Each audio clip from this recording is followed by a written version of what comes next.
All right. Welcome back, folks. I'm Jake Ellenbogen. This is Bleacher Report Live. Special thanks to them, as always, for having me. And today we are talking about the Rams off season, and mainly we're talking about trade ideas. We're talking about players that have a chance to become Rams this off season. I'm excited to dive into it. We're using Fanspo today. They have this cool little trade machine. It's actually not little at all. It's very in depth and everything. So we're going to go through it and just understand this: the trade opportunities here for the Rams.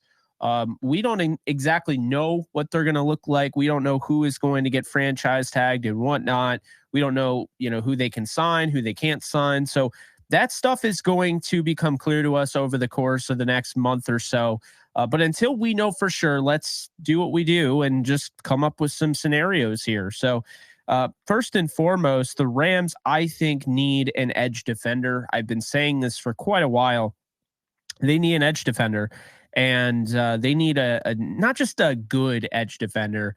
And they don't need just a good pass rusher off the edge. No. They need an elite pass rusher. They need a guy who he joins with somebody with like Aaron Donald and offensive or defensive rookie of the year candidate Kobe Turner, and the way Agent Zero was playing, this year, Byron Young.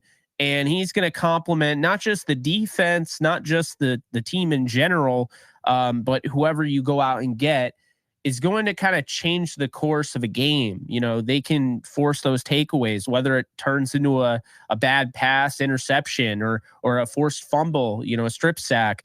You need guys like that. And so we're starting off with the granddaddy of them all, a guy that I do think is going to be franchise tagged by the Jacksonville Jaguars. That is none other than Josh Allen, who is slated to be 27 in 2024. Allen, of course, is 26 right now, but he'll be 27 this season. He has a 1-year deal. So basically what's going to happen here is that he is going to either be franchise tagged or he will be, a free agent. So he is coming off his last year of his contract. We're going to modify this. And the reason doing so is we're going to move it because I have the projected cap right here. And in case you guys don't know what a franchise tag is, I will explain. Essentially, the exclusive rights franchise tag, which everyone is pretty much talking about when they talk about franchise tags, is that of a contract. Essentially, it's a 1-year deal. It basically keeps the guy wearing the uniform you want him to wear, but you have to pay him the average of the top 5 most paid at that position. So it can be pricey. It's not as simple as, oh, there's the franchise tag. I don't have to negotiate a long-term deal. I got him for a year. We'll figure that out down the road. It's not going to be that much. No, you're paying a premium. You're definitely paying a premium for it. And then, of course, the transition tag, which isn't really utilized a ton. All that is it gives you, the right first refusal, if you will. So that's essentially what that is. The transition is not as much as, say, a full-on exclusive franchise tag, but looking at Josh Allen, we want to make this real. Okay. We want to make this realistic. Okay. So looking at Josh Allen, and I find this absolutely hilarious because that is not all Josh Allen. Still cool sight, but this is not Josh Allen from Wyoming. Anyway, Josh Allen, this is his contract. He is a free agent this year. He has a 10 million cap hit. Obviously the season's over, so this is just 2023. So let's make this a cap hit that makes sense. The projected salary cap hit for a franchise tag of an outside linebacker, which would basically be a defensive end, is projected to be 20 million in 2024. So we're going to do this down to like the last thing here. So 20, let's say 22.47, and yeah. Okay. So his cap hit is that, right? That is his cap hit, 20.2 million. So now we can save and close. What that means is now this is going to be accurate to what that would be. So they would trade to the Rams Josh Allen in this scenario. Okay. For whatever reason, they haven't gotten a deal done. Some people think he's definitely going to get tagged, but he could get tagged and traded because a lot of the times you tag a guy, you negotiate after the fact. Others doesn't always work that way. You tag the guy and then you trade him. And I think Josh Allen, this is the best scenario, I think, for the Rams if they go with a trade here. And let's see, what are the Rams going to offer in this scenario here? By the way, only $17.4 million in cap space, so you can still fit this on the contract. So you would want to obviously sign to a long-term deal, right? But then what you're going to do is you're going to go over to picks here, and we're going to give him a first here and a third for Josh Allen. And that deal, I believe that would do that. I don't think you have to do anything. I think that's just try the trade. So contract over after the trade deadline. The team can't trade Josh Allen since his contract is ending. So they declined this because this is not saved for today, right? Can you even change the season? I don't think you can. But the point here is that you could do this, essentially. So that is a big thing here. The Rams can acquire Josh Allen. They would have to give up around a first and a third. Ignore this stuff. Again, this, you know all that. Again, sign and trade right there. That's what you'd be looking at. Potentially the Jaguars could negotiate if this is a trade with the tag. They could negotiate a sign and trade where they communicate with the Rams. Josh Allen signs his contract that he would with the Rams and they trade him over, or they trade Josh Allen to the Rams and Josh Allen signs his contract when he's with the Rams. Either way, the cap hit for a projected tag is $20.2 million. So this is possible. Now, giving up a first and a third, would you do it? I don't know. And we'll get into that. It's not necessarily guaranteed. I'll just say this. I'd be really surprised if the Jaguars let this guy go and didn't tag him. Okay, let's move on. So we'll remove that trade there. By the way, thing about Josh Allen, reason why I like him so much, 27 years old in 2024. It's still, you're getting him right in his prime. Well-rounded player. You know, he was 5th in pressures. He had 90 this year. He was really good in 2022. And then 2023, he was just outstanding, hit that elite level, and led the NFL in win rate the last 5 games of the year. So just a guy that I'm definitely interested in going after this offseason if the Rams are willing to make trades and go all in like Les Snead has kind of teased. Okay, let's move on to the next player here on my list. We're going to go with a Bengal here, somebody you know very well. You saw him in the Super Bowl. He actually almost ripped Jalen Ramsey's helmet right off, scored a touchdown, went uncalled. Either way, the Rams won that Super Bowl. But T. Higgins. So again, we're going to try to do what we can. Don't really, see, it doesn't have next year. It doesn't have next year in there. So we're doing what we can.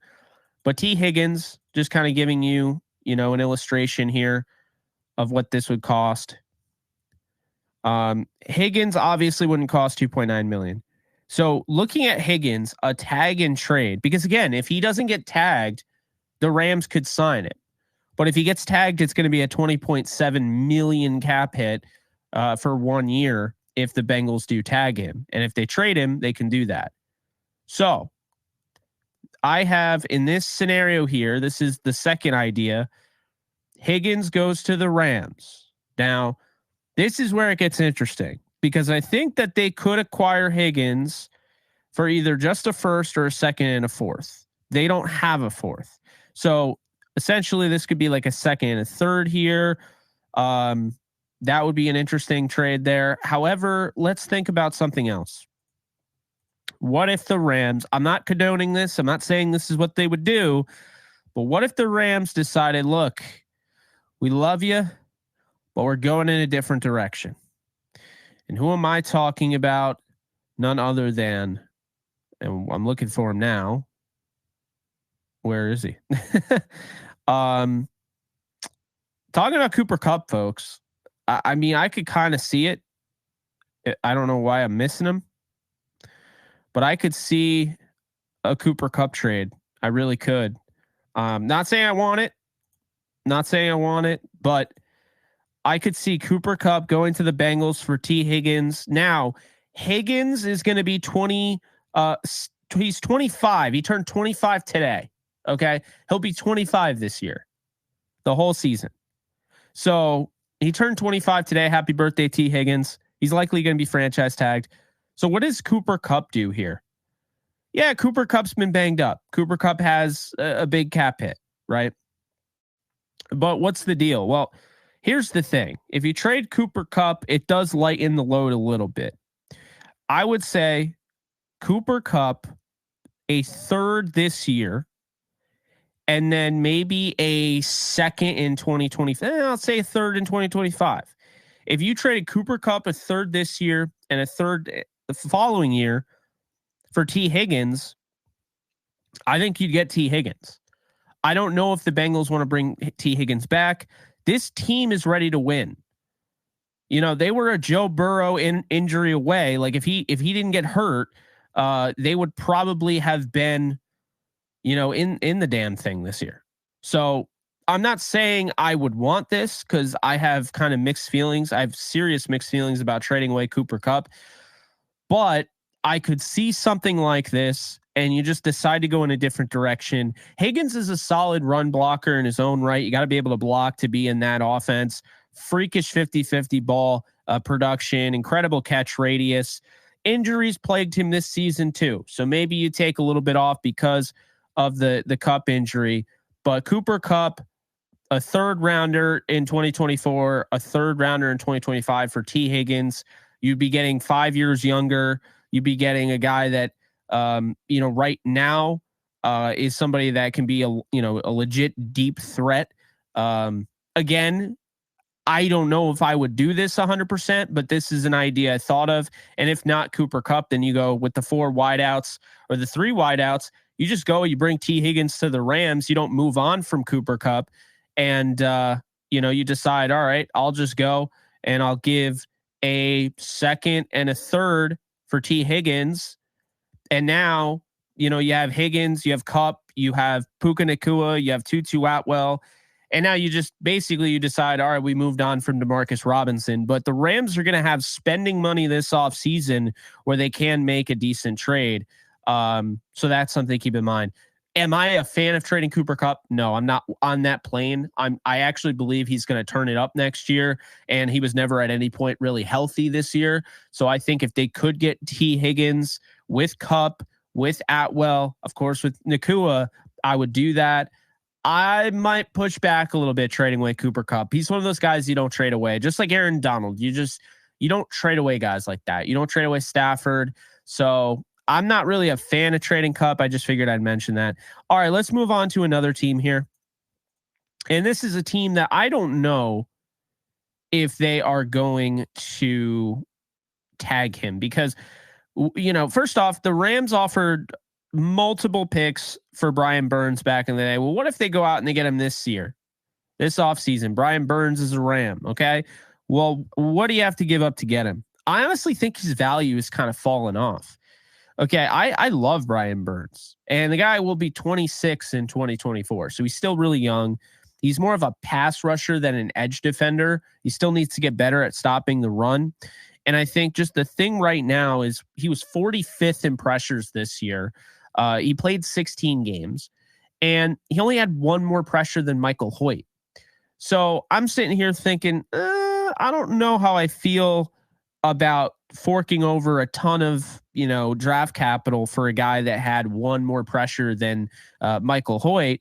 But he was 9th last year in pressures, and he had 68 as opposed to the 40 he had this year. Now, keep in mind, Josh Allen, we're talking about a guy with 90 pressures, top 5 in the league. So if you're trading for anybody, you want to go for the best guy. You don't want to just settle with, Brian Burns if you don't have to.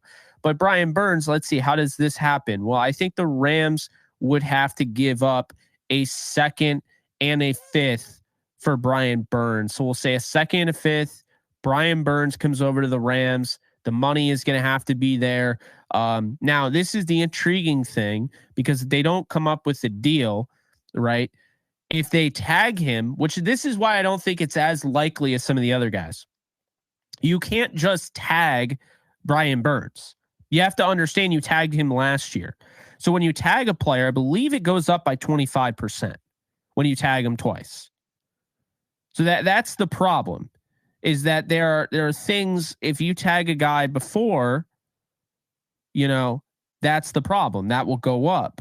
So let's just say, I don't know exactly what it would be, but let's just say it's 25 million. I mean, I don't know if that's worth it.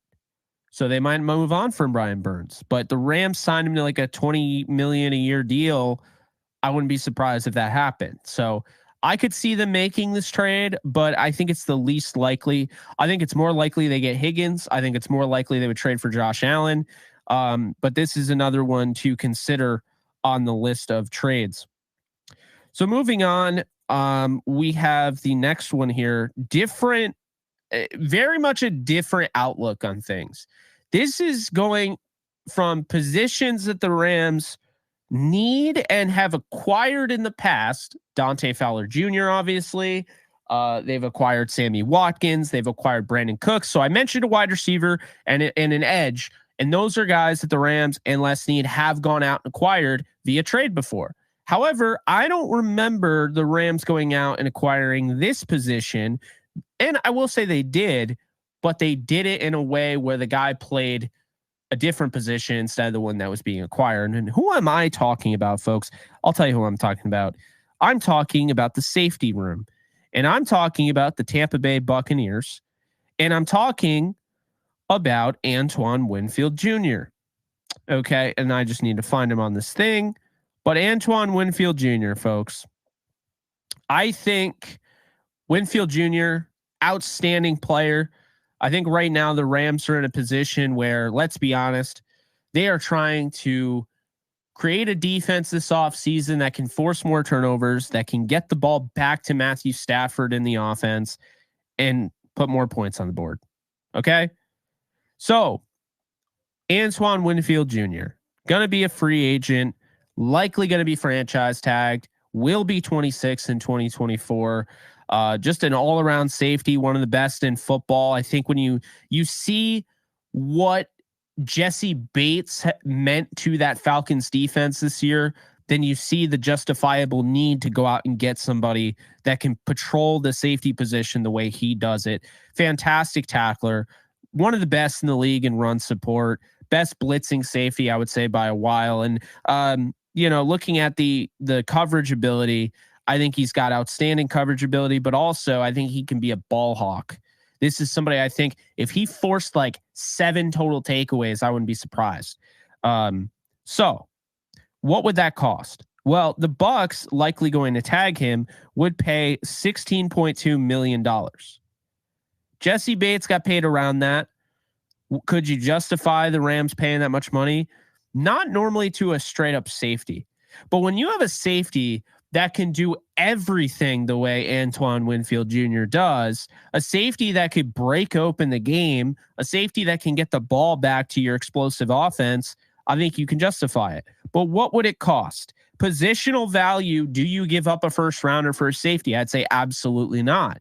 So I think it would cost you a second, and I think it'd cost you potentially a third, or maybe it's a third in 2025.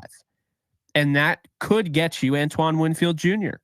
I don't think a first would do it because he does play safety. There is positional value there. But that's what I have there. I would love to see Antoine Winfield Jr. on the same defense as Aaron Donald, Kobe Turner, Byron Young, going out and getting maybe Brian Burns in free agency. That would be awesome. And don't forget, there's a chance Antoine Winfield Jr. does not get brought back. Okay. They might not want to tag him and pay $16 million. They might just be like, all right, we'll take the third rounder. They might just let him go in the offseason. They might not come to an agreement. There's still no agreement here.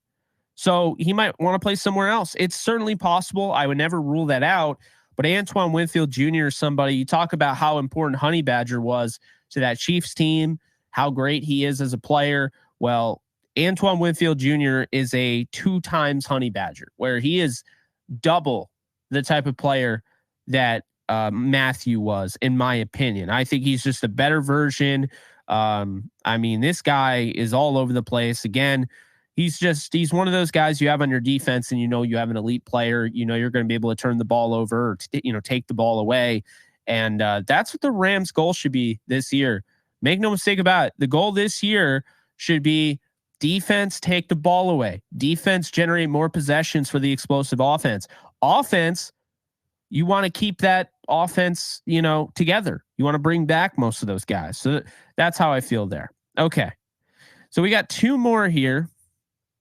Two more guys for the trade ideas. Again, most of these guys are going to be franchise tagged because I don't see trade ideas can be a little tough when you don't have a lot of context. And right now, I only have the context of these guys could be franchise tagged. And because of that, the Rams won't be able to scoop them up in free agency. So that's how they could acquire these. The next one here, sticking to one of the positions we already talked about, wide receiver. We're going to go with a guy who played his football at the Rams' former stadium. Okay. So we're going to go with a guy who played football at the Rams' former stadium, Michael Pittman Jr., who played at USC. The Rams used to play at the Coliseum. Michael Pittman Jr. we're going to go with here. Now, I am not saying that I would take Michael Pittman Jr. over the guys currently on the roster at wide receiver. I don't think I'd take him over Kupp. I don't think I'd take him over Nakua. But I'll say this. He's a very, very talented wide receiver that has really good bulk and overall size, 6'4", 223 pounds. And if the Rams were going, say, all in and they were fine trading away picks, if they're in the F them picks mindset, Michael Pittman would be a fun one. Because, again, notice the common theme here. 27 years old, 26 years old, 26 years old, 25 years old, 27 years old. I'm not saying a guy like Devontae Adams or DeAndre Hopkins because I'm not saying F them picks, we're all in going after veterans. If I'm the Rams, I'm going after guys that can be a part of the next era of Rams football, that can be culture changers, that can be backbones. And to me, a Michael Pittman Jr., a T. Higgins, those are the type of guys that you could justify paying. However, Michael Pittman would be a little bit on the cheaper side. He's a very good, he's a very talented wide receiver in his own right. He's going to be 27 in October. Big wide receiver, can work in the slot or on the outside. True 50-50 ball receiver. Good possession guy. Real good possession guy. 1,000-yard guy, 100 catch guy in a season. To me, if the Rams wanted him and the Colts just tagged him to trade him, the Rams are getting, giving away a second-round pick. Why did the Colts do this? Well, the Colts don't want to pay him. If the Colts do this, they don't want to pay him. It's going to be $20.7 million to tag Michael Pittman Jr. You're not going to tag him. I'm sorry. I mean, they might, but you shouldn't do that. I don't think you should pay him $20.7 million. I think he's very, very good. I don't think he's quite on the level of some of the top receivers in the league. I think he's just a tier below. So the Rams, knowing this, maybe they'd get a good deal, right? And when you look at the Colts, they're like, oh, hey, Michael Pittman, we're not going to pay you $20.7 million, but we're going to tag you because we don't want to get a third-round compensatory pick, which is the max you can get if you lose somebody. So they're like, hey, we can get a second-rounder from the Rams. Rams offer a second-rounder. Boom. Michael Pittman is an LA Ram. He goes back to LA, and he plays with Cooper Kupp, and he plays with Puka Nacua, and he plays with Tutu Atwell, and he offers some diversity, and he gives Matthew Stafford a big body target like he had before. And look, just because we saw Allen Robinson not work out in LA, okay? Just because we saw it doesn't mean Matthew Stafford doesn't want a big body target. Just because we saw it doesn't mean Matthew Stafford doesn't want a 50-50 ball guy. Let's not pretend that they don't want that.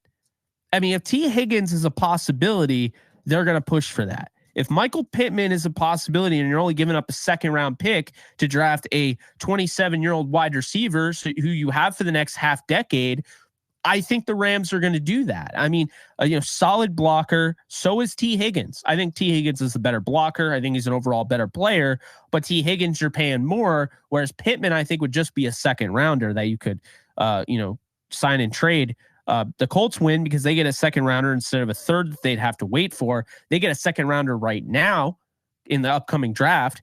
If they take the 3rd round compensatory pick, you're not getting that until 2025 NFL draft. So that's an important thing to remember. That's the justification there as to why they could trade a guy like that. Okay, let's move on to the last guy. And he's not I think you guys know where I'm going with this. Not a tag candidate. Okay. This is somebody that if situations go down in a weird way, it doesn't go the way this dude wants it to go, he could leave. That's right. I'm going to have Mason Crosby here. Or Maxx Crosby, excuse me.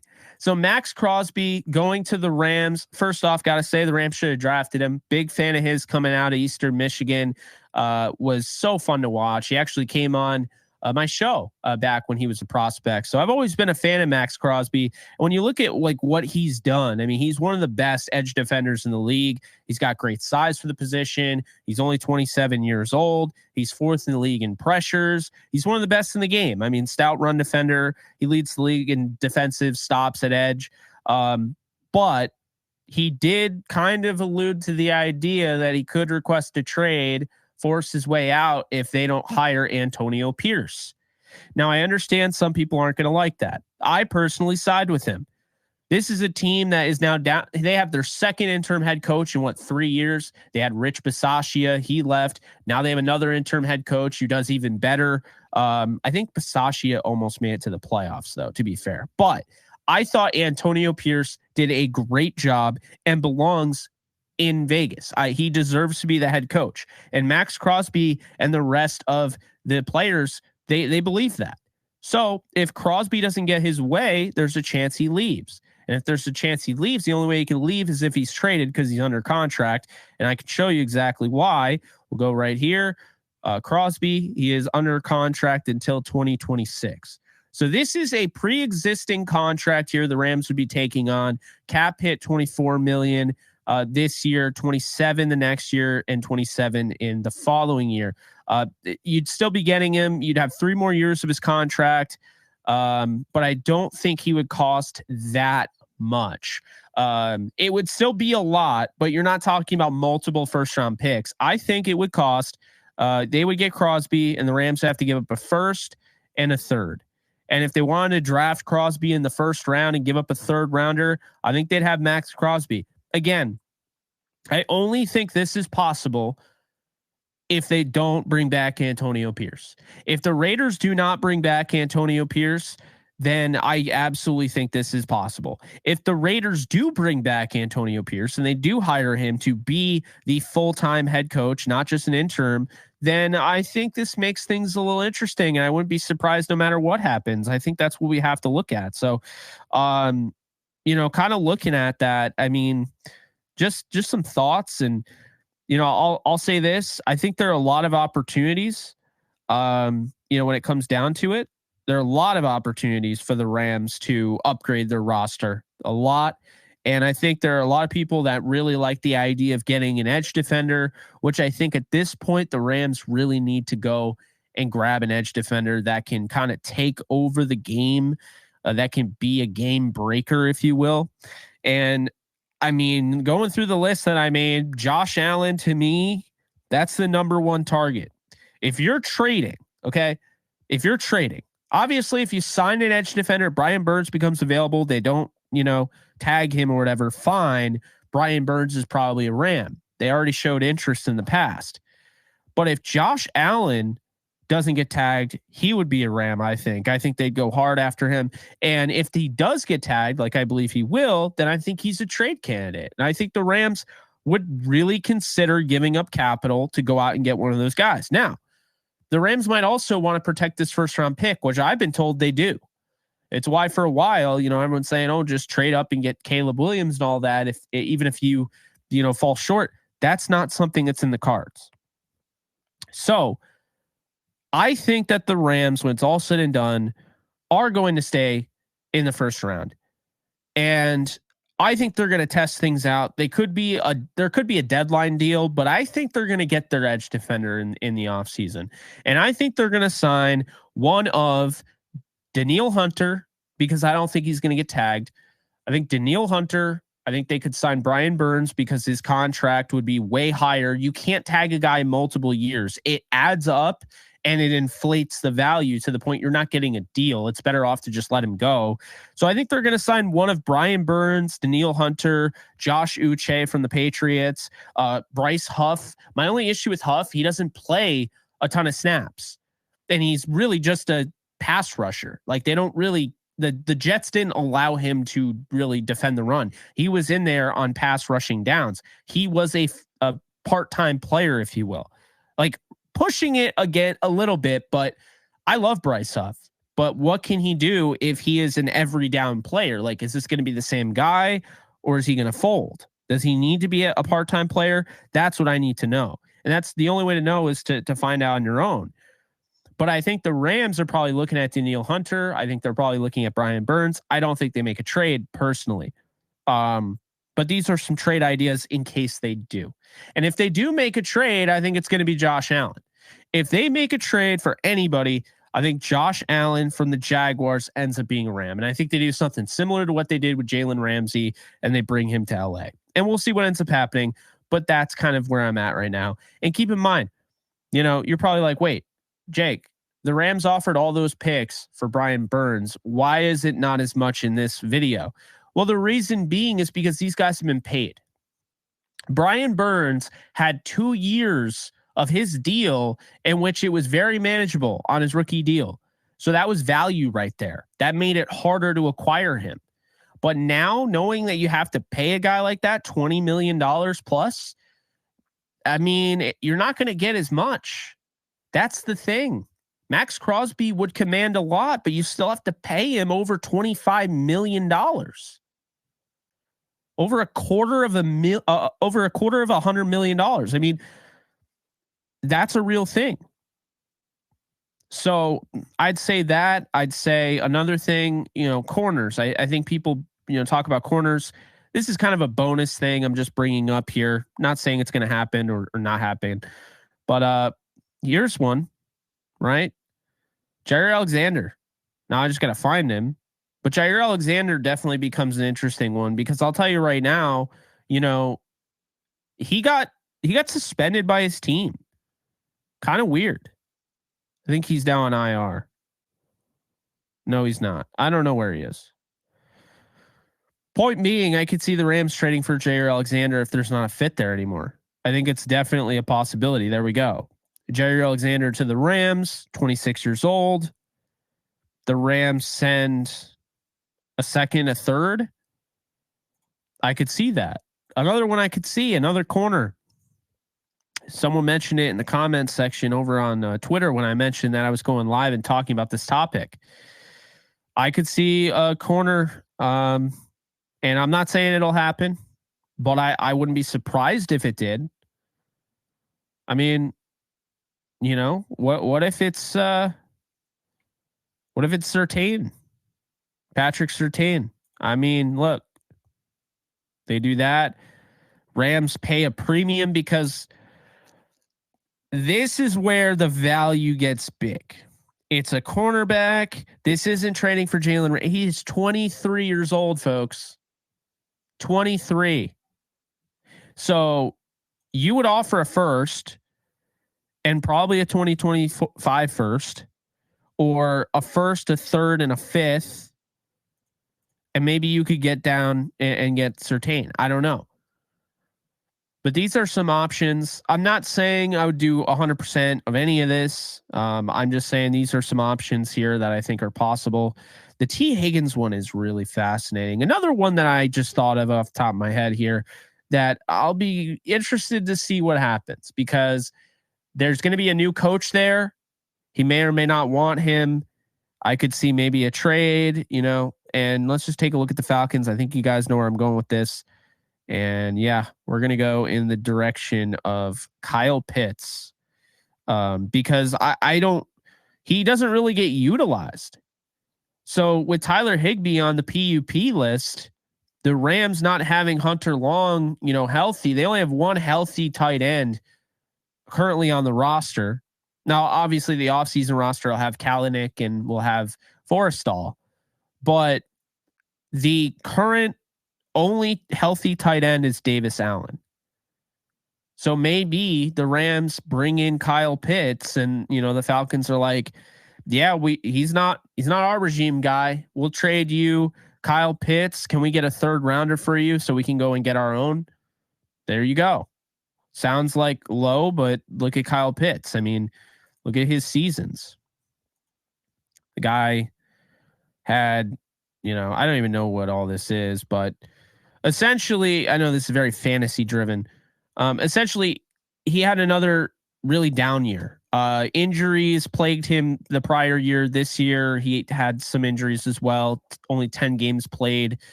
But, I mean, imagine Kyle Pitts with Sean McVay. I mean, there's got to be something there.